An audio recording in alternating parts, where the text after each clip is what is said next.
The file was wrong, not corrupted. Wrong. Archivist Velsharath had processed 14 million stellar surveys in his career, and he knew the difference. Corrupted files had patterns, missing sectors, checksum failures, timestamp drift. This file had none of those things.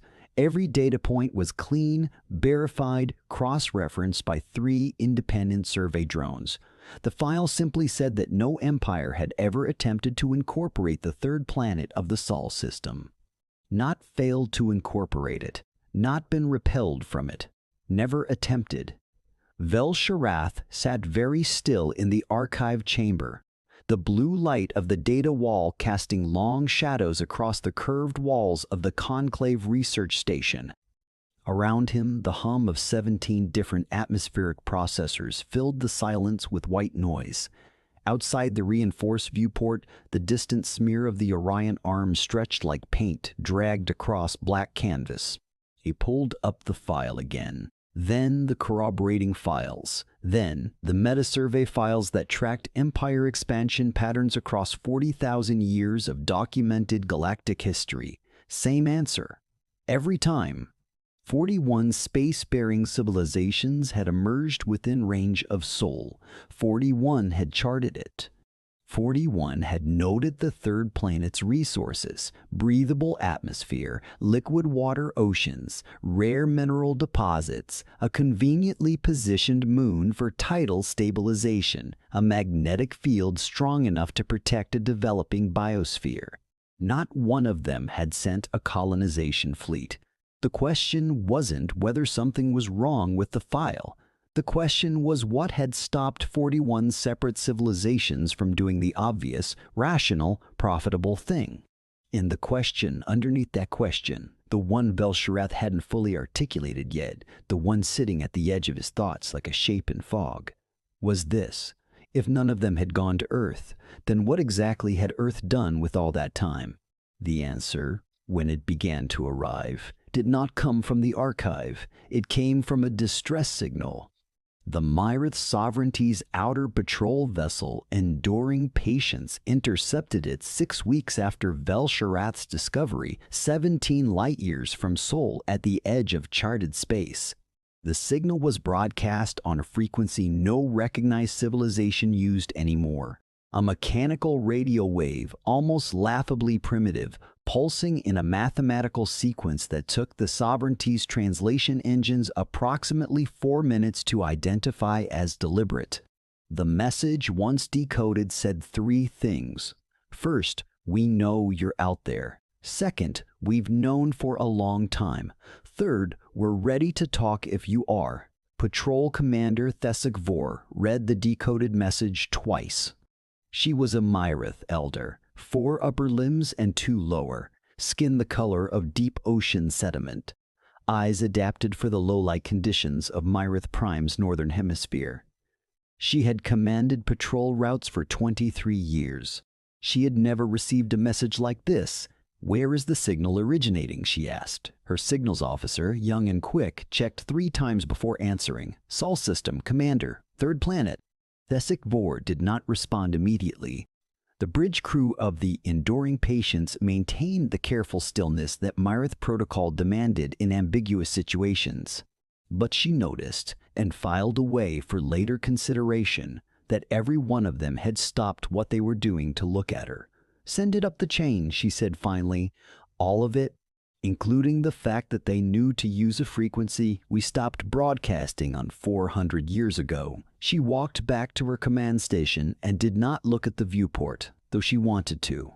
Somewhere behind that viewport, across 17 light-years of vacuum, something on a planet that 41 civilizations had quietly decided to leave alone had just introduced itself. She found, to her significant unease, that she had no framework for deciding whether that was good. The Conclave convened in emergency session 7 days after Thesek Vor's report reached the capital. Velsharath was there as a junior archivist, present primarily because he was the one who had pulled the original survey files, and because the senior archivists, in a characteristic failure of curiosity, had initially dismissed his findings as historically anomalous but operationally irrelevant. They had stopped saying that after the message arrived. The council chamber held representatives from 9 civilizations, each translated in real time to the Conclave's harmonic interface. The Myrith sat in their elevated section. The drill, compact, insectile, and precise, occupied the temperature-controlled quadrant to the left. The Vorisefi, the oldest civilization currently seated at the Conclave, sat at the center position they had held for 800 years, their representative ancient enough that the translation interface sometimes struggled with the idiomatic drift in their language.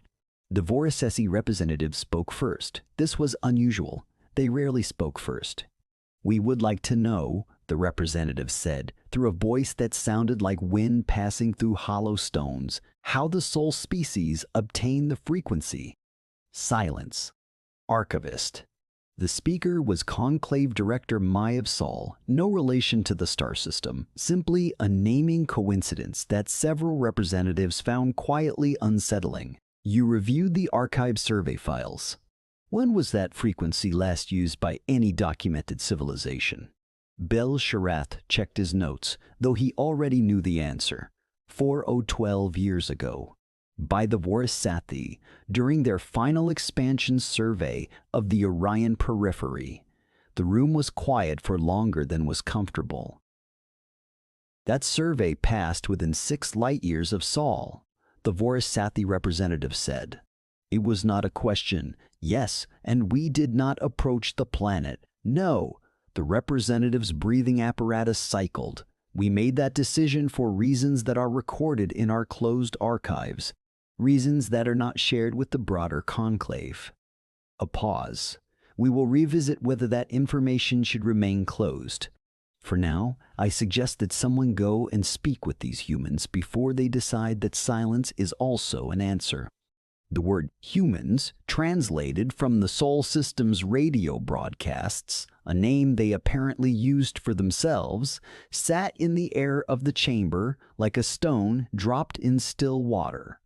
Velsharath wrote it down. He didn't know why. He just felt it was the kind of word that should be written down at the moment of its first use. The mission was approved before the session ended. And because he had been the one to find the file, because he had been the one to sit in a blue-lit archive room and feel the specific wrongness of a pristine record that documented an absence, Velsharath was assigned to the contact team. He spent the transit thinking about what kind of species sends a greeting that says, "We've known for a long time," and then waits. He didn't have a good answer. The contact team's vessel, Measured Discourse, dropped out of transit 17 days later at the edge of the Sol system. Standard protocol: announce presence, establish communication, wait for response before approaching. The response came in 4 minutes.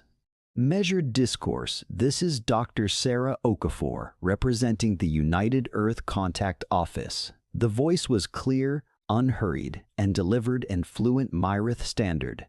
Not translated. Spoken. "We've been expecting someone. We'd like to suggest a meeting point at the L4 position of Jupiter's orbit. Coordinates attached. Please approach at your own pace. We understand if you need time." Thesek Bor, who had been assigned as mission commander, stared at the communication console for approximately 4 seconds. Then she said, quietly and with the particular flatness that indicated deep professional bewilderment, "They're speaking our language." "Yes, Commander, our language. Not a pidgin. Not machine-translated approximations. Our language." "Linguistics confirms native-level fluency, Commander. Idiomatic drift consistent with approximately 40 years of study." 40 years.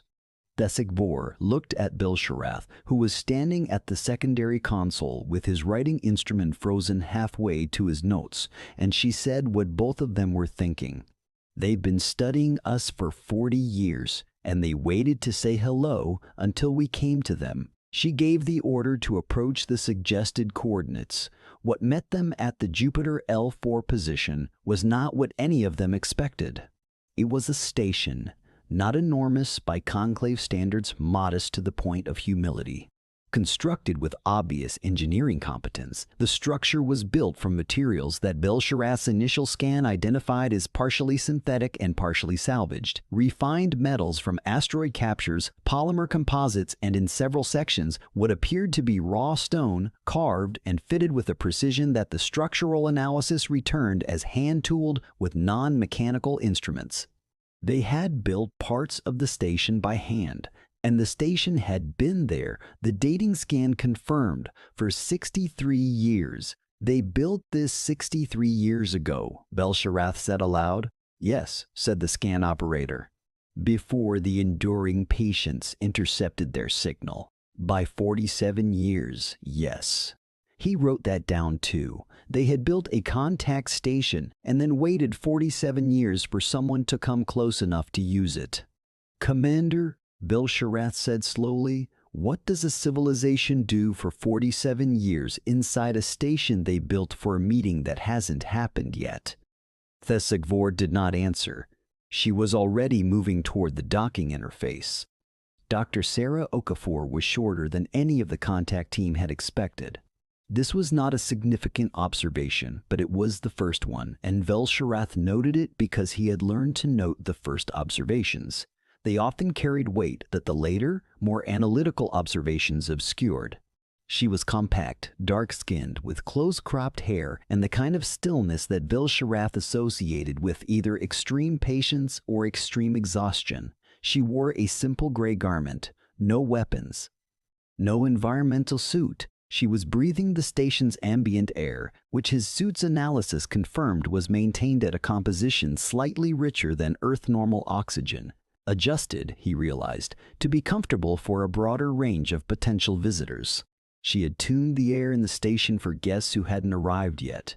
Welcome, she said, in Myrith Standard. Then, in what the translation interface flagged as Drell compact formal greeting, she repeated the phrase. Then in Vorasethi Elder Register, which made the Vorasethi cultural liaison go completely motionless for a moment. You speak Elder Register, the liaison said, in that language with the careful tonality that indicated this was not small talk. 17 years of study, Okafor said. My pronunciation is probably still wrong in places. I apologize in advance. It is not wrong, the liaison said. It is precise. A pause. That is more unsettling, not less. Okafor smiled. It was a small expression, but Bel-Sharath found himself studying it. He had reviewed thousands of biological profiles from the Earth radio broadcast during transit. He had seen human facial expressions cataloged and described. But the description had missed something, the way the expression arrived from behind the eyes first and reached the mouth second. Something sequential about it, something that felt like it had been calculated and then decided. I imagine this is strange for you, she said. It's strange for us too, in its way. We've been waiting a long time. How long? Thessigvor asked. Okafor's expression shifted slightly. That, she said, depends on how you're counting. She took them to a room she called the archive room, though its function was immediately obvious even without the name. It was a museum, a history, but not of humanity, of the galaxy. The walls were covered in stellar maps, timeline projections, cultural records, and language databases representing 37 distinct civilizations, not the 9 currently seated at the Conclave. 37, including, Bel-Sharath realized with a slow-moving cold that started somewhere behind his eyes and spread outward, at least 6 civilizations he recognized from the Conclave's closed archives, civilizations that had collapsed before the current galactic era, whose records were considered fragmentary at best. Humanity had records of dead civilizations that the Conclave itself had lost. Where did you get these? He asked. He meant it as a careful professional question. It came out as something else.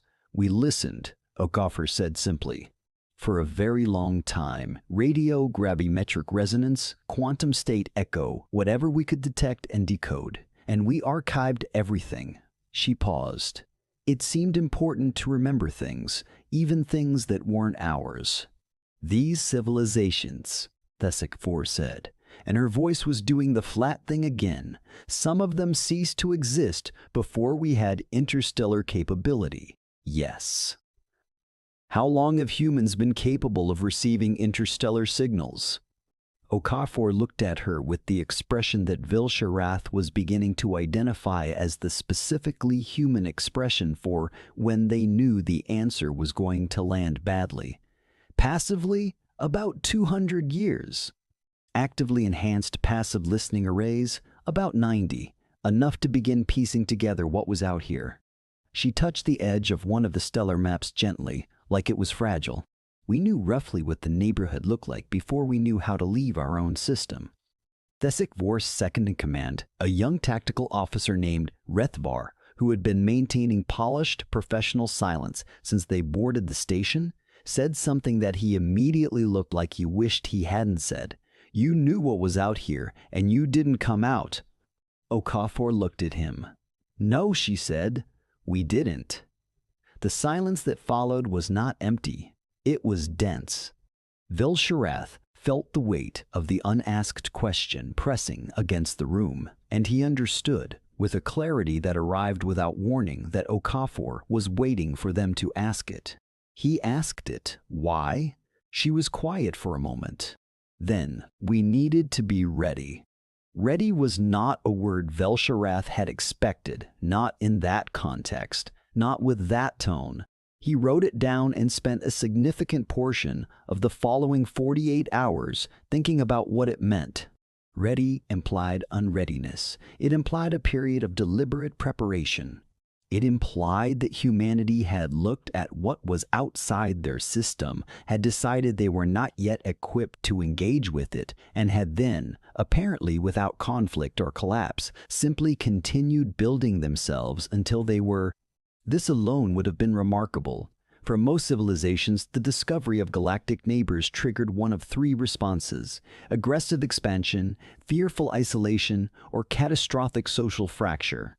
The Conclave's sociological models, refined over thousands of years and millions of data points, held this trifurcation as essentially invariant. You reached out, you pulled back, or you broke apart. Humanity had apparently done none of those things. They had, according to every scrap of evidence in the archive room and everything Vilsharath's team had so far observed, done something that the models had no category for. They had sat very still, learned everything they could, and gotten better.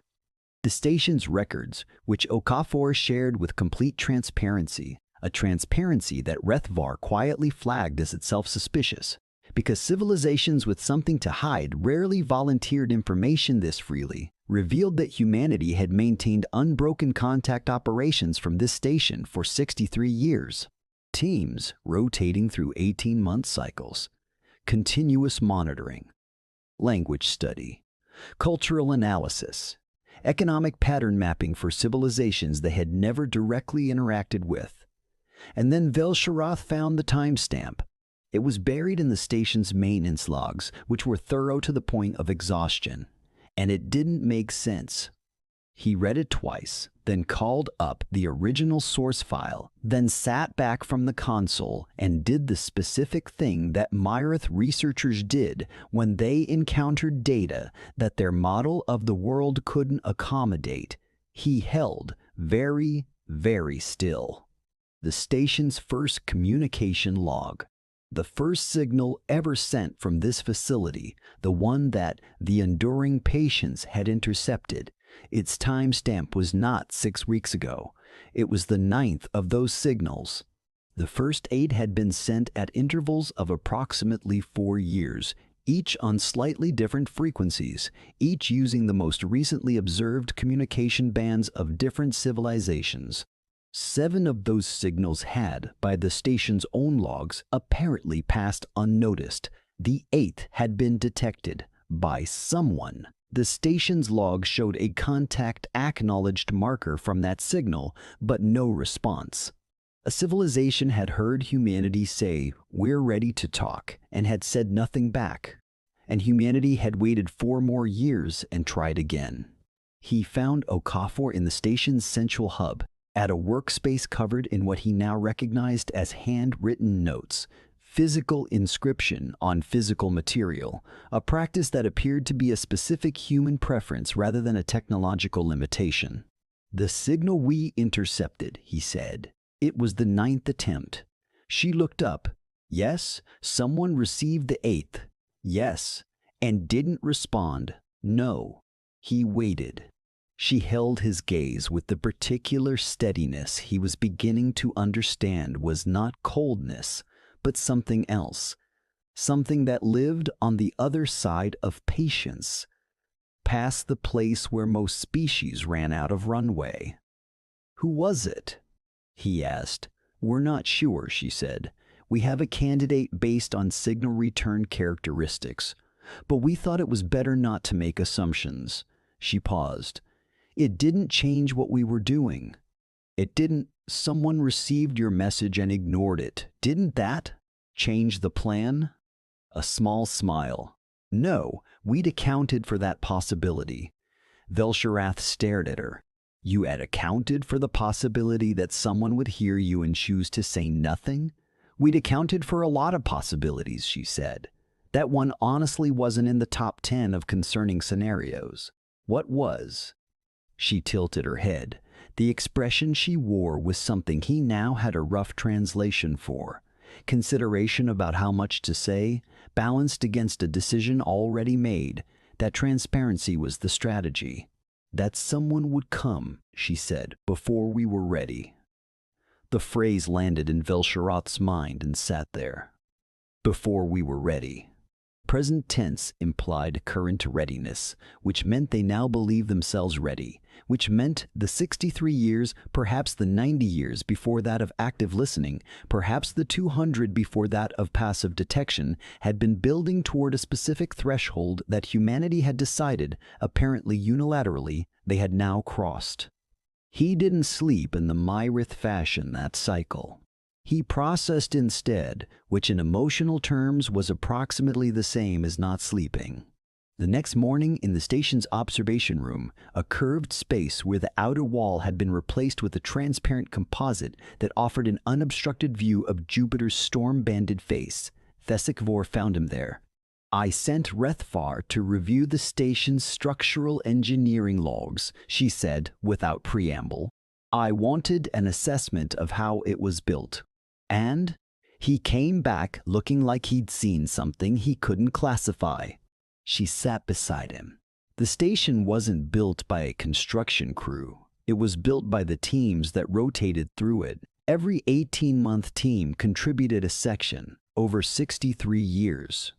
The engineering is continuous, but the construction was distributed across time in a way that should produce visible scene failures and structural inconsistencies. But it doesn't. It doesn't. Because each successive team reviewed the previous team's work, identified the weak points, and reinforced them before adding their own section. She paused. Rethvar said it's the most structurally coherent, distributed construction he's encountered, not despite the time span. Because of it. It got better the longer it went on. Velsharath watched Jupiter's great red spot rotate with the vast indifference of a storm that had been spinning for longer than any of humanity's civilizations. "Commander," he said, "the Vorasesi closed archive. The reasons they chose not to approach Sol. I have the same question. Do you think Okafor would know what's in it?" Thesic Vor was quiet for a moment. "I think if she knew, she'd tell us.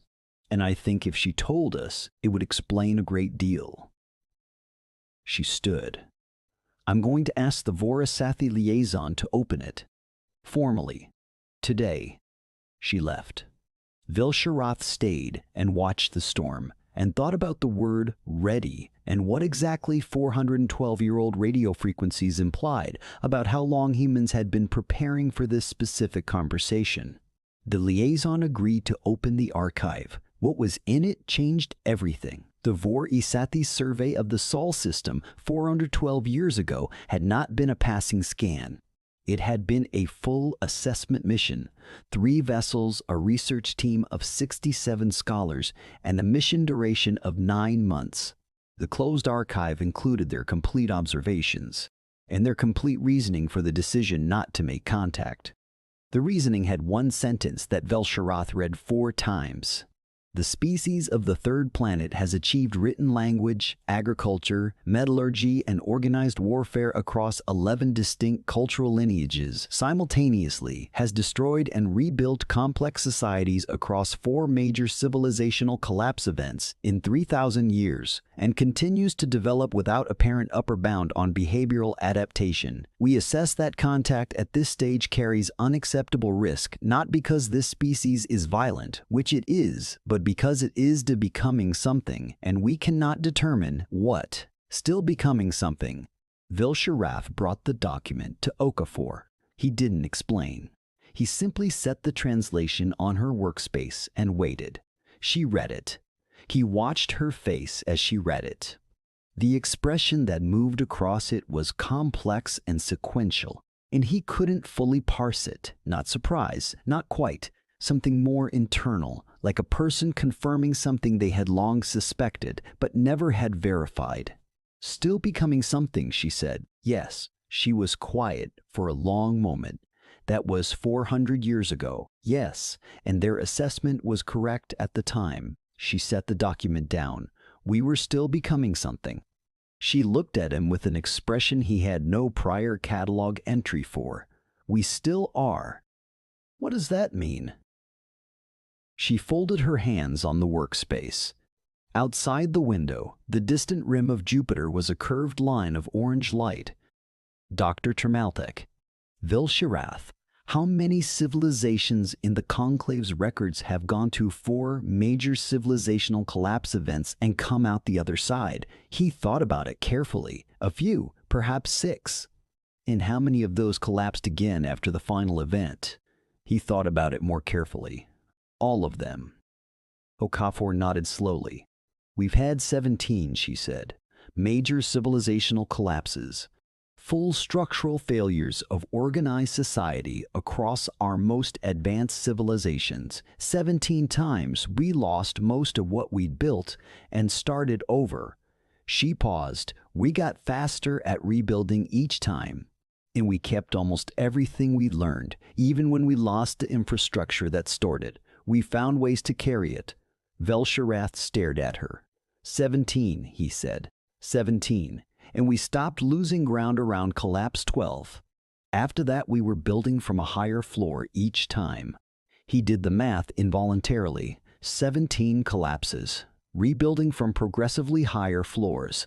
A species that used catastrophe as a ratchet rather than a ceiling. The Vorasethi's assessment came back to him. We cannot determine what. The reason he realized that the Vorasethi couldn't determine what humanity was becoming was that humanity was doing something the Vorasethi had no framework for. They were treating their own failures as infrastructure. I need to ask you something, he said, and I need you to understand that I'm asking because the answer will affect how the Conclave responds to this contact. Ask. Those 47 years you waited after the station was built, the 9 signals you sent before we came, the 90 years of active listening, the 63 years of rotation teams, the 17 collapses and rebuilds, all of it. He held her gaze. What were you building toward? She looked at him for a long time. And then she said, a version of ourselves we could trust to meet you without either flinching or overreaching. The answer was so simple and so enormous that he had to write it down. He was aware, as he wrote, that his hand was not entirely steady. The contact talks lasted 11 days. On the 3rd day, the Vorasethi liaison asked to review Earth's full historical archive, a request that would normally take months of negotiation between civilizations. Okafor approved it in 4 hours, with the single condition that any information shared would be treated as a mutual exchange. The Conclave would open its own historical records to human researchers in return.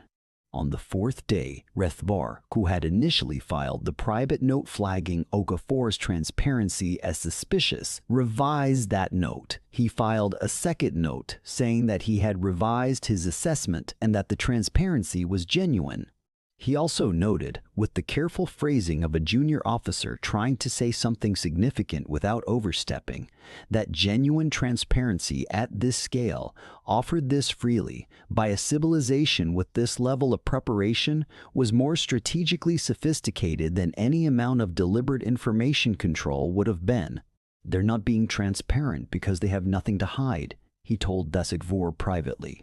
They're being transparent because they've decided openness is the correct long-term strategy, and they have enough confidence in their own position that secrecy isn't worth the relationship cost. Vor looked at the young officer. When did you arrive at that? When I looked at the historical archive, he said.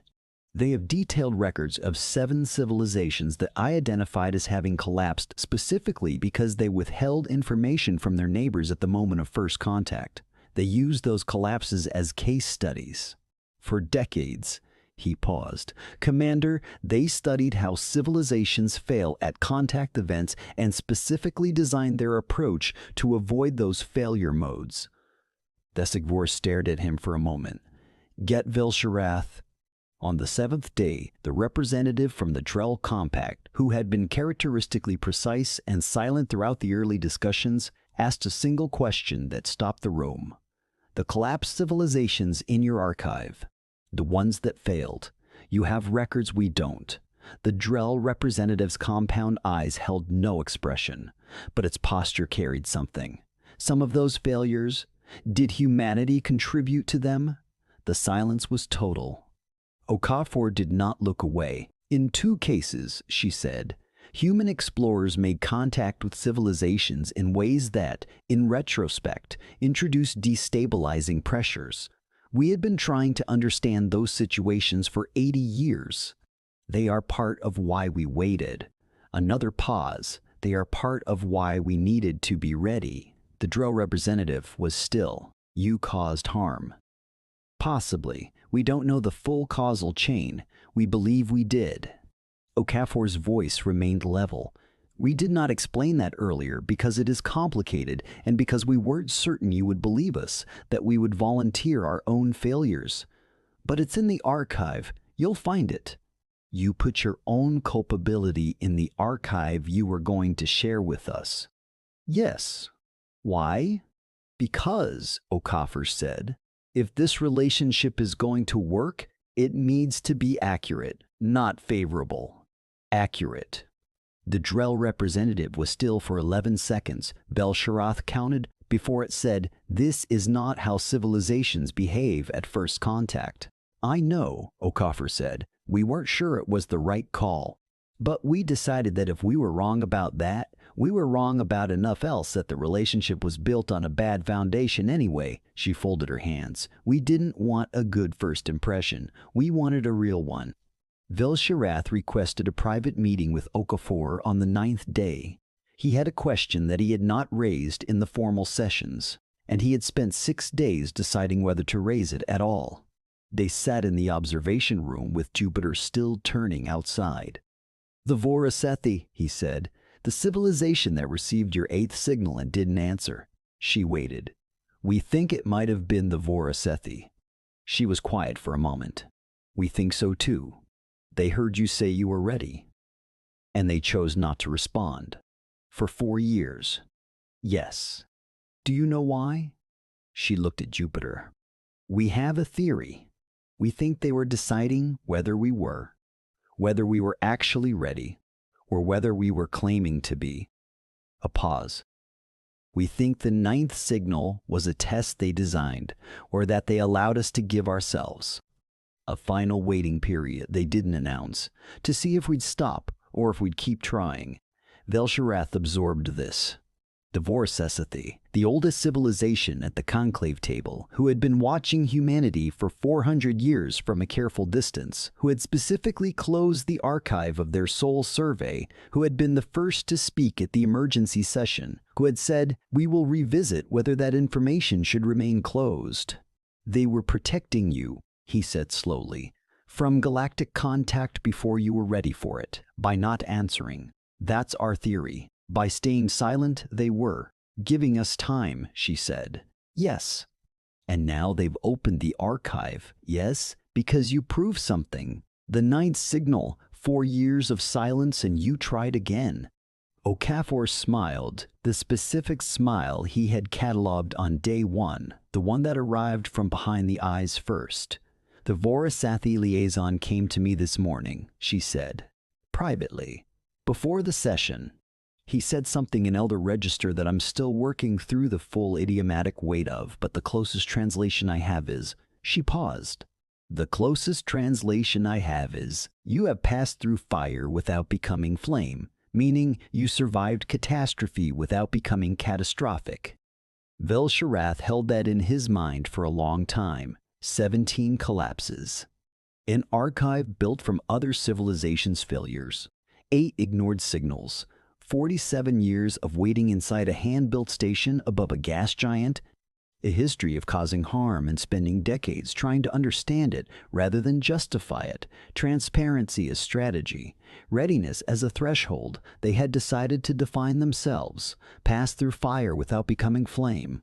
What happens now? He asked. Not procedurally. He meant something deeper and she heard it that way. Now we find out, she said, whether the rest of the galaxy was also waiting for us to be ready, or whether they just didn't know we were coming. She looked out at Jupiter. Either way, we're here. The Conclave formalized first contact with humanity 18 months later. Velsharath was there for that session too. He had been promoted by then. The Soul Contact report had done things to his career that he was still slightly uncomfortable with, and he sat in the section normally reserved for senior archivists. The session was significant for many reasons that would be analyzed and documented for centuries. The induction of humanity into the broader galactic community, the formal exchange of historical archives, the trade agreements, the communication protocols, the shared research frameworks. But what Velsharath remembered, what he wrote in his private notes that night, in the specific way he'd learned to write things he suspected were important, was a small moment that didn't make it into the formal record. At the end of the session, the Vorasathi representative approached Okafor, not during the session, after, in the corridor, in what should have been a transitional moment between formal proceedings. The representative said something to her. Velsharath was close enough to hear but too far to easily translate. His Elder Register was functional but not fluent. He caught fragments. The phrase, long patience. The phrase, we watched. A third phrase that he couldn't fully parse, something about wait and time and an untranslatable word he thought might mean something between inheritance and earned. Okafor replied in the same language. Her posture, for just that moment, was different from any posture he had observed from her in 11 days of contact meetings. The careful steadiness was still there, but underneath it, something had shifted. Something had released, like a load transferred. He asked her about it later, at the reception that followed. What did the Vorasathi say to you? She considered him for a moment. Then, they apologized for not responding to the 8th signal. She looked at her drink. They said they had been watching humanity for 400 years, and they needed to know if we would keep going. Without encouragement, without confirmation that anyone was listening. She paused. They said they'd heard all 8 signals. He waited. All 8, she said. Not just the 8th. All 8, for 32 years. Velsharath did not say anything for a moment. He thought about the teams that had rotated through the station for 18 months each. Who had sent signals into silence and then handed the station to the next team? Who had done this 9 times across 32 years with no response, no indication that anyone was listening? How do you do that? He asked. How does a civilization keep sending signals into silence for 32 years? Okafor was quiet for a moment. When she answered, her voice had the quality of something said simply because it was simply true. You decide early, she said. that the absence of an answer isn't the same as the absence of someone to answer. He wrote that down. Later, much later, when the histories were written and the contact event had been analyzed from 100 angles by 100 scholars from a dozen civilizations, the debate would center on what exactly humanity's advantage had been: the competitive edge. The trait or capability or structural feature that had allowed a species to survive 17 civilizational collapses, maintain a 400-year galactic monitoring program, build a contact station by hand over 6 decades, and wait without breaking. The scholars largely agreed that it wasn't technology. Humanity's technology at first contact was advanced, but not exceptional, late tier within the galactic range. It wasn't aggression. Several galactic civilizations had more aggressive expansionary histories. It wasn't intelligence by any standardized measure. The Drell Compact's processing capacity vastly exceeded humanity's, and the Vorasath's accumulated knowledge was centuries deeper. The most common scholarly conclusion, cited in the Conclave's own retrospective report, authored in part by Velsharath, held that humanity's defining characteristic was this: every other civilizational model in the galactic record reached a point at which the cost of continuing exceeded what the civilization was willing to pay and stopped. Humanity had never identified that point, not in 17 collapses, not in 32 years of silence, not in 400 years of being watched without their knowledge, not in the long preparation period that the Vorasathi had observed as a species still becoming something and had decided, correctly, needed time. The report noted, carefully, with the measured language of formal scholarship, that this was not simply persistence. Persistence implied knowing the end point and choosing to continue toward it. What humanity demonstrated was something more fundamental. They had continued in the absence of visible endpoints, without confirmation of progress, without external validation, without knowing whether the thing they were building toward existed. They had decided that the work mattered before they could prove that it mattered, and they had been right, but only because they had decided it first. That was the line in the report that other civilizations found most difficult to parse. Not the scope of human endurance, but the mechanism of it. They had willed the endpoint into relevance through the act of persisting toward it. Velsharath's private addendum to the report, not included in the official version because his senior colleagues thought it too philosophical for a formal document, read as follows. The Vorasathi asked, 400 years ago, what humanity was still becoming. I believe I have an answer. They were becoming the species that would still be there when you turned around, not because they were certain the turning would happen, because they had decided to be there whether it did or not. I do not know what to call a civilization that practices hope with the rigor of science and the patience of stone. I do not think we have a word for it yet. Perhaps we will make one. In the station above Jupiter, now refurbished and expanded and hosting a permanent Conclave liaison office, there was a room that Dr. Okafor had called the Archive Room. The curved walls still held the original stellar maps and language databases and cultural records that humanity had compiled across 9 decades of listening. A new edition had been mounted beside the entrance. A small plaque installed during the formal contact ceremony, text in 17 languages including Elder Register. Velsharath had written the Myrith version himself.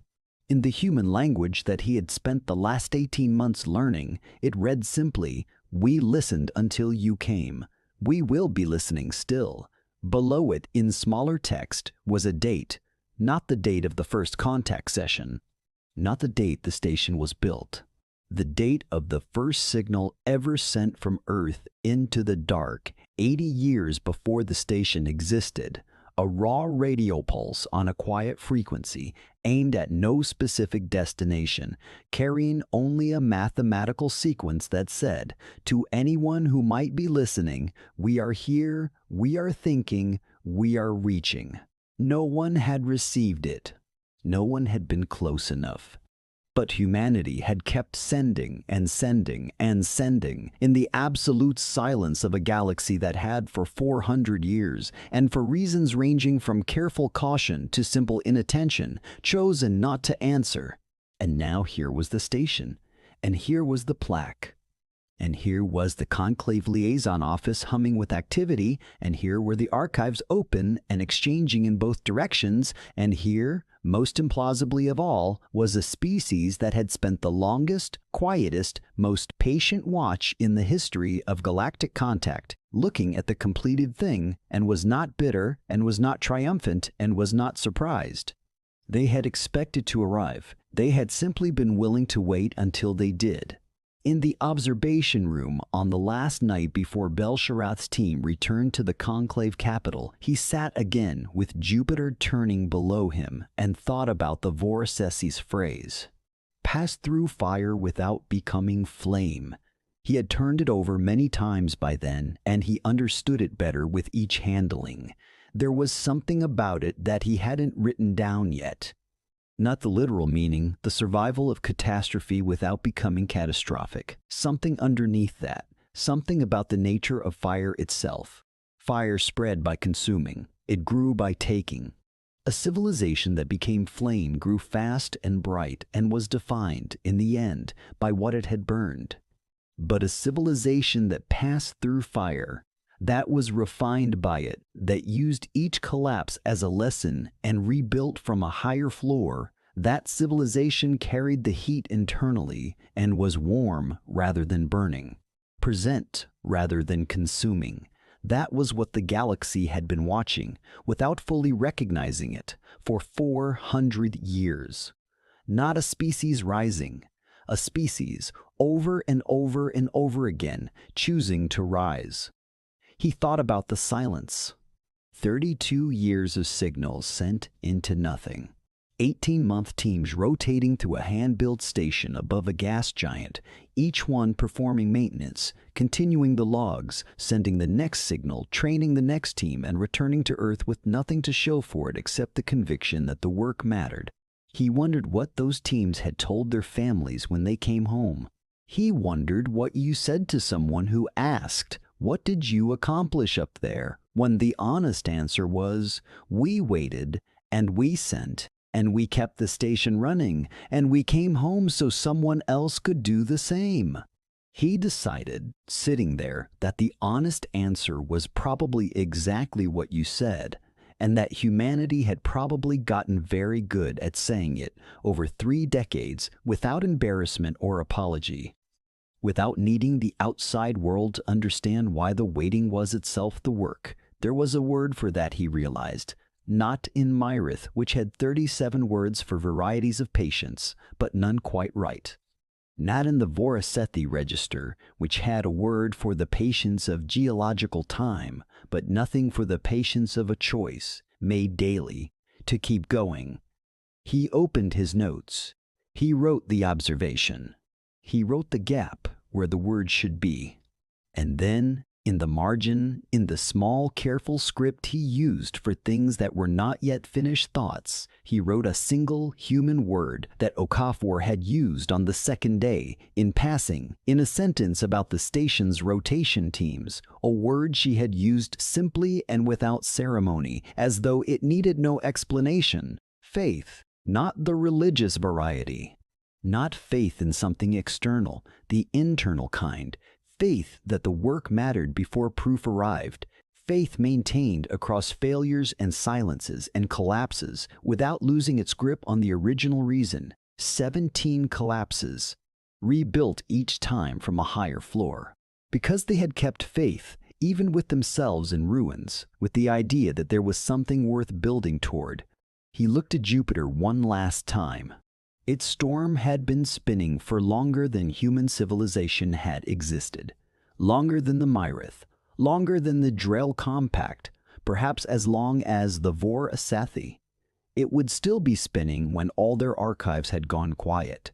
And yet there was a hand-built station above it, and a plaque in 17 languages, and an archive open in both directions, and the species that had spent 400 years being watched while it waited, that had spent 32 years calling into silence while it was heard, that had collapsed 17 times and rebuilt from whatever remained, that had sat with the knowledge of the galaxy outside and chosen not to rush the door until it trusted itself to walk through it. The galaxy had been watching, trying to determine what humanity was still becoming. Vel'Sharath had spent 11 days and 18 months answering that question for his superiors and his colleagues and the formal record. But here, alone, with Jupiter turning beneath him and the dark full of civilizations that had watched and waited and tested and finally opened the door, he let himself write the honest answer. He wrote they were becoming the species that would still be here. Then he closed his notes and sat with the dark and thought that was the most terrifying and the most quietly magnificent thing he had ever had cause to record. Not because humanity was the strongest, not because they were the oldest or the most advanced or the most advanced or the most prepared, but because when the Vor Asathi had stayed silent for 32 years to see if humans would stop, humanity had not even considered it, and that, in the end, was the thing no galactic model had contained.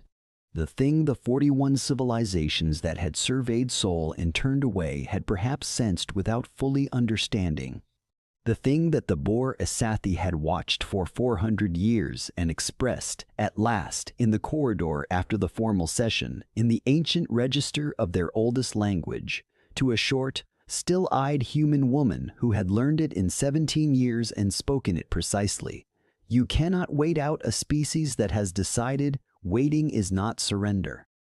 You cannot outlast something that has already decided 17 times over, in the ruins of everything it built, that loss is only the foundation of the next attempt. The galaxy had not avoided Earth because humans were dangerous. The galaxy had avoided Earth because somewhere in the deep record of 400 years of careful observation, the oldest civilizations had understood, without being able to fully articulate it, that they were watching something unprecedented, a species failing constantly and completely, in full, in public, across millennia, and choosing, every time, in the silence after the fire, to begin again. And they had not known what to do with that. They still didn't. But the door was open now, and humanity had walked through it the same way they had done everything else, not with power, not with certainty, not with the clean confidence of the unconquered, but with the particular kind of quiet that belongs to something that has been broken so many times it no longer fears the breaking, because it has learned, in the most fundamental and irreversible way, that breaking is not the same as done.